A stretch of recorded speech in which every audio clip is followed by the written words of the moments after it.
নমস্কাৰ বন্ধুসকল, আপোনালোকক এডুকেশ্যন ফৰ অসম চেনেলটোলৈ প্ৰথমতে স্বাগতম জনাইছোঁ। APDCL যি ৰিক্ৰুটমেণ্ট আহিছিলে 2018 চনত, তাৰে পৰীক্ষা হৈ গ'ল 2019ত আৰু এতিয়া ৰিজাল্টৰ কি খবৰ শেহতীয়াভাৱে কেইটামান খবৰ পোৱা গৈছে বাতৰি কাগজ আৰু বিভিন্ন উৎসৰ পৰা।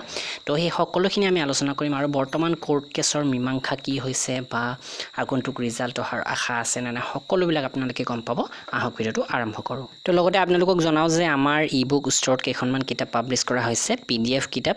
তো 1500 অসম জিকে যিখিনি প্ৰশ্ন উত্তৰ ইংৰাজীত আছে আপোনালোকে 35 টকাৰে ডাউনলোড কৰিব পাৰে।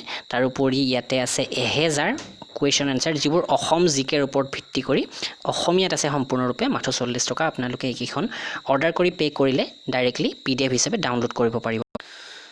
তো APDCLৰ যিখিনি পোষ্ট আছিলে তাৰে ভিতৰত এক্সপেৰিয়েঞ্চৰো এক্সাম হৈ গৈছিলে আৰু যিখিনি আমাৰ ফ্ৰেছ কেণ্ডিডেট আছিলে প্ৰায় 950টা পোষ্ট, এইকেইটাৰ এক্সামো হৈ গৈছিলে। কিন্তু দুয়োটাৰে ৰিজাল্টৰ ক্ষেত্ৰত বা পৰীক্ষাৰ ৰিজাল্ট ঘোষণা কৰিব পাৰিব নে নোৱাৰিব তেনে ক্ষেত্ৰত কেছ হৈছিলে।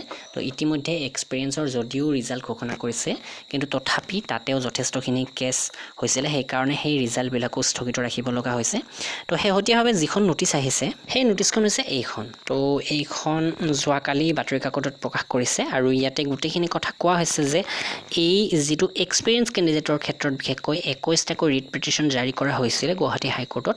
তো সেইকাৰণে ইয়াতে এই ৰিজাল্টকেইটা ঘোষণা কৰাৰ পিছতো এই পোষ্টকেইটা ফিল আপ কৰিব পৰা নগ'ল। আৰু ইয়াতে চাওক, যিটো হাইকোৰ্টৰ নিৰ্দেশ আহিছিলে সেইমতে এই পোষ্টকেইটা যিখিনি এক্সপেৰিয়েঞ্চৰ সেইখিনি ফিল আপ কৰিব নোৱাৰিব আৰু এইটো ফাইনেল সিদ্ধান্ত আছিলে হাইকোৰ্টৰ, বিশেষকৈ এক্সপেৰিয়েঞ্চখিনিৰ কাৰণে। তো এতিয়া ফ্ৰেছখিনিৰ কি হৈছে?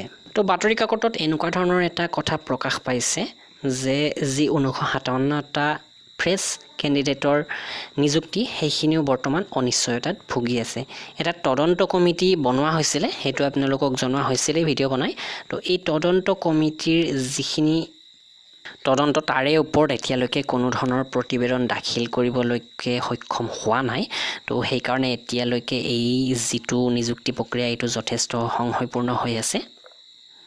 তথাপি ইয়াতে ডাইৰেক্টলি কেঞ্চেল হোৱা বুলি কোৱা নাই এইকেইটাৰ নিযুক্তি। তো এইকেইটাৰ নিশ্চয় কিবা এটা ফলাফল ওলাব আৰু কম দিনৰ ভিতৰতে আমি এই যিটো নিযুক্তি প্ৰক্ৰিয়া ফ্ৰেছ কেণ্ডিডেটৰ ইয়াৰ তদন্তৰ নিশ্চয় ফলাফল আমি পাম আৰু নিযুক্তিয়ে হয় বা পৰীক্ষা আকৌ হয় বা কেঞ্চেলে হয় সেইখিনি সকলো গম পোৱা যাব কম দিনৰ ভিতৰতে। তো ভিডিঅ'টো লাইক কৰিব, শ্বেয়াৰ কৰিব আৰু আপোনালোকৰ কি মতামত সেইটো নিশ্চয় জনাব। ধন্যবাদ।